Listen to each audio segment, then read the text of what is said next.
আল্লাহ তাআলা কোনো ব্যর্থতার জন্য আমাদেরকে এই দুনিয়াতে পাঠান নাই, আমাদেরকে দুনিয়াতে পাঠাইছেন আমাদের সিদ্ধান্ত যেন আমরা নিতে পারি। এই জন্য এই সিদ্ধান্ত নেওয়ার দায়িত্ব আল্লাহ তাআলা আমাদেরকে দিয়েছেন। কিছু আমাদের জ্ঞান দিচ্ছেন, যে জ্ঞানের দ্বারা আমরা বুঝতে পারি যে আমাদের কোন সিদ্ধান্তটা নেওয়া উচিত। এবং বর্তমানে বাইরের দেশে যাওয়াটাও প্রফিটেবল, এবং বর্তমানে প্রত্যেকটা বাইরের দেশে আপনার ভিসা দিচ্ছে, এবং আমি যতটুকু জানি হিউজ পরিমাণ মানুষ বাইরের দেশে যাচ্ছে।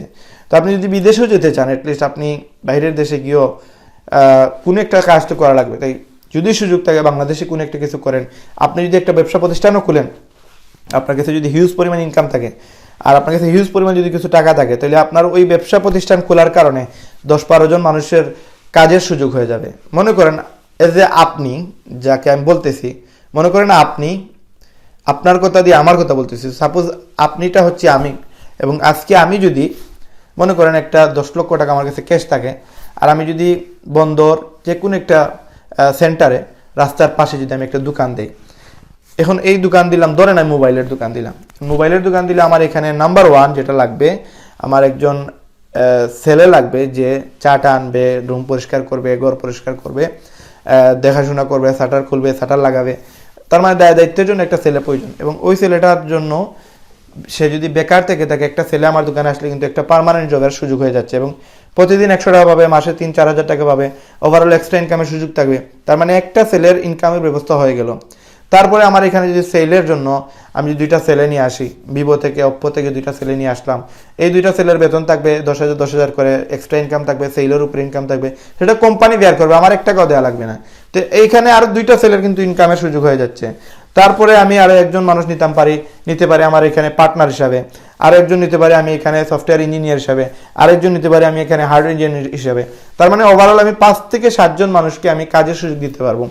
তারা আমার প্রতিষ্ঠানে কাজ করে মিনিমাম 5,000 করে যদি হয়, 5 জনে 25,000, 7 জনে 35,000 টাকা পাবে, 10,000 করে হলে 50 থেকে 70,000 টাকা তার বেতন থাকবে। তার মানে একজনের দ্বারা আরো 5 জন মানুষের ফ্যামিলির পরিবারের খরচের আপনার একটা উপায় হয়ে যাবে। তার মানে আমি এখানে একটা দোকানে ইনভেস্ট করার কারণে আমার শুধু ইনকাম হচ্ছে না, আরো 5-7 জন মানুষের ইনকামের সুযোগের ব্যবস্থা হচ্ছে। তার মানে 5-7 জন মানুষের ফ্যামিলিতে আরো 2-4 জন মানুষ যদি থাকে, বা 5 জন মানুষ থাকে, তার মানে ওই 5 জন মানুষের দ্বারা আরো 5 জন মানুষ করে 25 জন মানুষ, এবং 7 জন করে যদি হয় তাহলে 35 জন মানুষের ইনকাম, মানে টাকা খাওয়ার, মনে করেন ঔষধপত্রের, তার ফ্যামিলির প্রয়োজনীয় জিনিসের একটা ব্যবস্থা হয়ে গেল। তার মানে একজনের দ্বারা 5 থেকে 10 জন মানুষ, 30 থেকে 35 জন মানুষ স্বাবলম্বী হচ্ছে। তো এই একজন মানে আপনি, যে চাইলেই এরকম বেকার মুক্ত দেশ করার জন্য আপনি সহযোগিতা করতে পারেন, এবং আপনারও ফায়দা হবে। এমন না যে আমি 5 জনের ব্যবস্থা করে দিলাম, আমার আর ইনকাম হইল না, ওই 5 জনের দ্বারা আমার দেখা যাবে মাসে 1 লক্ষ টাকা ইনকাম হচ্ছে। তো যে কোনো ব্যবসা আপনি বিসমিল্লাহ বলে শুরু করেন। ওয়ার্ল্ডের বাইরের দেশের আমি হিসাব দিলাম না, আপনি বাংলাদেশের হিসাব ধরেন, আপনি জকিগঞ্জে গিয়ে যান, আপনি জৈন্তাতে যান, আপনি জাফলংয়ে যান, আপনি কোম্পানিগঞ্জে যান, একটা দোকান গিয়ে দেখেন যদি খোলা থাকে তাহলে তার ইনকাম আছে। আপনি বন্দরে যান, আপনি জিন্দাবাজারে যান, আপনি আলহামরা শপিং সেন্টারে যান, আপনি সিটি সুপার মার্কেটে যান, আপনি লতিফ ট্রেন সেন্টারে যান, কাজী কি একটা নাম, আমরা ছোট থাকতে যাইতাম, এখন যাই না, মনেও নাই।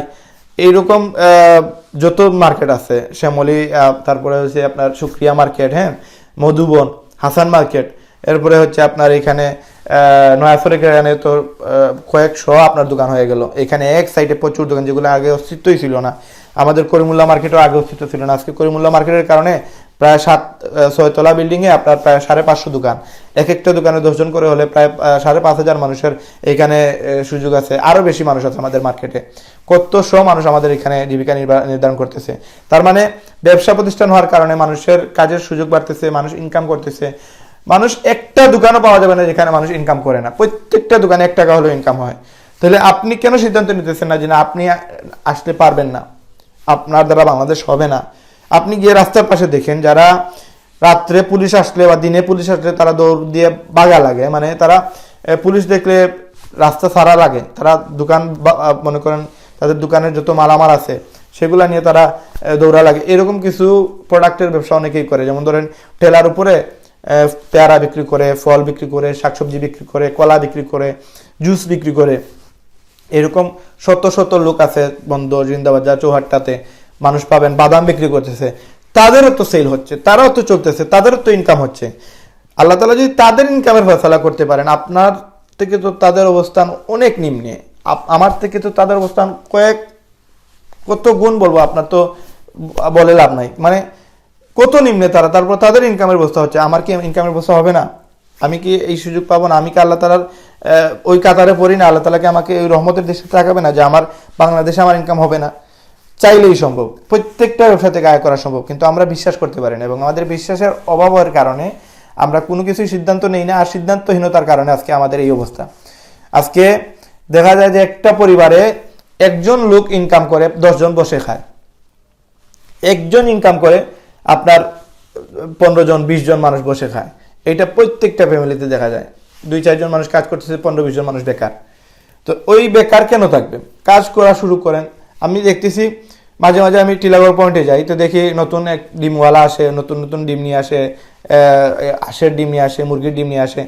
দোকানে যেটা 30 টাকা 32 টাকা, তার কাছে সেটা 60 টাকা 70 টাকা। তার কাছে নাকি দেশি ডিম মিলে, বাসায় আনার পরে খাওয়ার পরে মোটামুটি একটু ভিন্ন ধরনের টেস্ট মিলে, যেটা পূর্বে যে ডিমগুলো আমরা খাইতাম আলাদা একটা ফিল আসতো। তো মোটামুটি এটা টেস্ট মিলে ওই লোকগুলো আবার দেখা যায় বিভিন্ন জায়গায় বসে, মাঝে মাঝে দেখা যায় মীরাবাজার গেলে কাউকে পাওয়া যায়, আবার কাউকে টিলাগড়ে পাওয়া যায়, কাউকে মেজিটিলাতে পাওয়া যায়, এক জায়গায় তাদের অবস্থান থাকে না। তারপরেও তারা এই যে ঘুরে ঘুরে সেল করে, তাদেরও তো ইনকাম হয়, তারাও তো সেল করে। যদি লাভ না হইতো তারা তো সেল করতো না। মানে ডিম নিয়ে বাইরে হলে তার ডিম সেল হয়। মনে করেন যা নিয়েই বসে তারা, প্রত্যেকটা রাস্তার পাশে দেখবেন কিছু না কিছু নিয়ে কেউ না কেউ বসে, প্রত্যেকের মাল প্রতিদিনই সেল হয়ে যায়, তাদের প্রোডাক্ট সেল হয়, আপনার আমার সেল হবে না, আপনি আমি ব্যবসা জানি না। তারা তো অনেকেই আছে শিক্ষিত না, অনেকেই আছে কথা বলতে পারে না, অনেকেই আছে সামাজিকতা চিনে না, অনেকেই আছে আপনি কাস্টমার হিসাবে গেলেন, 100 টাকা সে বললো 1 কেজি দাম, আপনি বললেন 80 টাকা দেই। তো অনেকেই মুখের উপরে বলে দেয়, ওই ব্যক্তিগুলা যারা ব্যবসা করতেছে অনেকেই মুখের উপরে বলে তোমার জীবনে কিনছিলাইনি বা জীবনে খাইছো নি, এরকম মানে মানে লো গ্রেডেড কথাবার্তা বলে, যেটা কাস্টমার সাথে বলা ঠিক না। মানে তারা কিন্তু এগুলা শিক্ষার বিষয়, এই জিনিসগুলা শিক্ষণীয় নয়, তারা কিন্তু এক্সপার্ট না, তারা এগুলা বুঝে না, তারপরেও তারা চলতেছে, তারা খাইতেছে, তারা মানুষদেরকে, অনেকেই আছে আবার ভালো ব্যবহার করে। আমি টিলাগড় পয়েন্টে মসজিদের পাশে একজন কলা বিক্রি করে, আমি বন্দর থেকে আরো কমে পাই, বন্দর তো কমে মিলে কলা এবং ভালো ভালো কলা মিলে, কিন্তু আমি বন্দর থেকে টিলাগড়ে এসে আমি কলা নেই, কারণ তার ব্যবহারের কারণে। আমার জন্য আলাদা একটা কলা রাখবেই, সে এক ডজন কলা রাখবে এবং আসার পরে সে হাসি দিবে, খুব সুন্দর করে কথা বলবে, তার ওই কথার কারণেই আমি তার কাছ থেকে কথাগুলো মানে কলাগুলো নেই। এরকম আমার এলাকাতেও আছে, আমি 2-3টা দোকান থেকে আমি বাজার করি। আমি তো বন্দর থেকে প্রতিদিন যাই, কিন্তু বন্দর তো পাইকারির জায়গা, ওইখান থেকে আমি বাজার না করে আমি আমার বাসার সামনে থেকে করি, কারণ তাদের হক আছে, প্লাস তাদের ব্যবহার চূড়ান্ত পর্যায়ে বালা, এবং তারা বন্দরের ওই লোকগুলো যেভাবে আমার সাথে ব্যবহার করবে তাদের কাছ থেকে আমি তার থেকে বেটার পাই, যার কারণে সুযোগ সুবিধা বেশি পাই বলেই তাদের কাছ থেকে আমি নেই। তো তারা যে বিষয়গুলো যে আমি বলতে চাচ্ছি, এরকম অনেকেই আছে যাদের ব্যবহার খুবই ভালো, তো তারা ব্যবসা করতে জানে, তারা ব্যবসা বুঝে। আপনি আমি অনেকেই আছে উচ্চশিক্ষিত, অনেকেই মাস্টার্স কমপ্লিটেড, আপনার কাছ থেকে কি আরো বেটার কিছু আশা করে না এই সমাজে, এই এই এই জগতে আপনার কাছ থেকে তো আরো বেটার জিনিসগুলো আশা করে। আপনি শিক্ষিত, আপনি সুশিক্ষিত, আপনার সুশিক্ষার ফলাফল তো এই যুব সমাজ পাবে। যে সময় আপনি একটা বিজনেসে যাবেন, আপনার ব্যবহার, আপনার আমল, আপনার আখলাক, আপনার কথাবার্তা, আপনি যে শিক্ষিত সেটার জিনিসগুলো বাইর হয়ে আসবে। অশিক্ষিত একজনের কাছ থেকেও এখন ভালো ব্যবহার পাইতেছে, আপনি একজন শিক্ষিত মানুষ, আপনার কাছ থেকে তো চূড়ান্ত পর্যায়ের ভালো ব্যবহার মিলবে। একটা কাস্টমার এসে আপনার কাছে আসবে, আপনার কাছে আপনার কথা শুনে, কারণ আপনার শিক্ষার একটা ভ্যালু আছে রে ভাই। আপনি শিক্ষিত, আপনার শিক্ষার কারণে ওই কাস্টমারটার জীবনে অন্য কোনো জায়গায় যাবেন, আপনার কাছেই আসবে, কারণ আপনি জানেন কিভাবে তাকে খুশি করা লাগে, আপনি জানেন কিভাবে তাকে মনে করেন আপনি কনভিন্স করবেন, আপনি প্রোডাক্ট সেল দিবেন। শিক্ষার ভ্যালু তো আপনি বুঝতে হবে। তো আমি শিক্ষিত হওয়ার পরেও যদি আজকে আমি চিন্তা করি যে না, আমি বাইরের দেশে গিয়ে অশিক্ষিত হিসেবে কাজ করব, কিভাবে অশিক্ষিত? দেখেন আজকে আপনি সৌদি আরবে গেলেন, আপনি মাস্টার্স কমপ্লিটেড, বাট আপনি আরবি ভাষা জানেন? আপনি আরবি ভাষা জানেন না। আপনি মনে করেন গেলেন মালয়েশিয়াতে গেলেন, মালয়েশিয়ার ভাষা আপনি বুঝেন না। তো আপনি গেলেন চায়নার ভাষা আপনি বুঝেন না। তো ওইসব কান্ট্রিতে কি হয়, তাদের ভাষায় যদি আপনি কথা বলতে না পারেন, তাহলে আপনি তাদের জন্য অশিক্ষিত, কারণ আপনি তাদেরকে বুঝাইতে পারতেছেন না। এখন যে আমি একজন চায়নার রেস্টুরেন্টের মালিক এবং আমি চায়নার লোক, আমি চায়নার ভাষা ছাড়া আমি কোনো ভাষা বুঝি না। এখন আপনি বাংলাদেশ থেকে আসছেন আমার কাছে, আমার রেস্টুরেন্টে কাজ করবেন, এখন আপনি আমাকে কি বলতেছেন আমি বুঝতেছি না, আমি আপনাকে কি বলতেছি আপনি বুঝতেছেন না। এখন এই অবস্থায় আমি আপনাকে কত টাকা বেতনে রাখবো? আর আমার কাছে তো আপনি একজন অশিক্ষিত, কারণ আপনি আমার চায়নার মানুষদের আপনি বুঝাতে পারবেন না, আপনি একটা জিনিস সেল করতে পারবেন না, আপনি খাওয়াইতে পারবেন না, আপনি শুধু করতে পারবেন ওই পিলটগুলা বা আপনার যে আবর্জনার জিনিসগুলো আছে ওইগুলো ধুইতে পারবেন, আপনি পেঁয়াজ কাটতে পারবেন, আপনি ভাত রাঁধতে পারবেন, ওই কাজগুলো করতে পারবেন। কিন্তু যে জিনিসগুলো দামি ওই জিনিসগুলো, যেমন আপনাকে ম্যানেজারি পোস্টে দেওয়া যাবে না, আপনি ওয়েটারের পোস্টে পাবেন না, আপনি বাবুর্চির পোস্ট পাবেন না, আপনি হয়তো ওই দোয়া টোয়ার কাজে লাগবেন, এরকম প্রত্যেকটা সেক্টরে আপনি নির্যাতিত হবেন, আপনার কোনো ভ্যালু তৈরি হবে না ওইখানে, কারণ আপনি ওই ভাষা জানেন না। তো আমরা শিক্ষিত হয়ে এখানে আমরা অশিক্ষিত হচ্ছে, মানে সাইড বাই সাইড দেখা যাচ্ছে যে আমরা এইখানে শিক্ষা অর্জন করে আমরা ওইখানে গিয়ে আবার বোকার মতো কাজ করতেছি। তো আমার কথা হচ্ছে যে আপনি যা জানেন, যা বুঝেন, যা শিখছেন প্রত্যেকটা জিনিস বাংলাদেশে ইউজ করেন। হ্যাঁ, আর যদি দেখেন না আপনার দ্বারা আর কোনো কিছুই হচ্ছে না, বাংলাদেশে সম্ভবই না, তাহলে আপনি একটা সিদ্ধান্ত নেন, বিদেশি যান, বিদেশি গিয়ে অন্ততপক্ষে কাজ করেন। আর যতদিন পর্যন্ত বিদেশ হয় না, ততদিন পর্যন্ত বাংলাদেশে আপনার যে ভ্যালুটা আছে ভ্যালুটা মানুষের কাছে শেয়ার করেন। আপনি যে একজন জ্ঞানী লোক, আপনি যে একজন বুদ্ধিমান মানুষ, আপনি যে একজন শিক্ষিত মানুষ, আপনার জ্ঞানের আলোটা সমাজে ছড়ায় দেন আমাদের দেশের সমাজের একটা কিছু চেঞ্জ হবে এবং আমরা আমাদের সফলতার দিকে এগিয়ে যাব এবং আমরা বেকারত্বের হার কমাতে পারবো, আমরা আমাদের দেশ থেকে বেকারত্ব মোচন করতে পারবো, আমরা সফলতার দিকে এগিয়ে যেতে পারবো।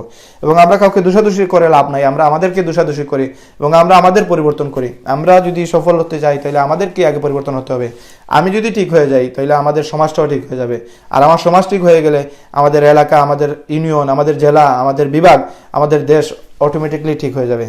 কেউ একজনকেই সিদ্ধান্ত নিতে হবে যে আমার পরিবর্তন হওয়া লাগবে এবং সেই পরিবর্তনের সিদ্ধান্ত থেকেই লক্ষ লক্ষ মানুষ পরিবর্তন হবে, লক্ষ লক্ষ মানুষ সফল হবে, লক্ষ লক্ষ মানুষ কোনো কিছু করতে পারবে। আজকের জন্য এই ভিডিও এখানে শেষ করতেছি। অতি শীঘ্রই আপনাদের সাথে নতুন কোনো ভিডিও নিয়ে আবারও হাজির হব। সেই পর্যন্ত সবাই সুস্থ থাকবেন, ভালো থাকবেন। আসসালামু আলাইকুম রহমতুল্লাহ।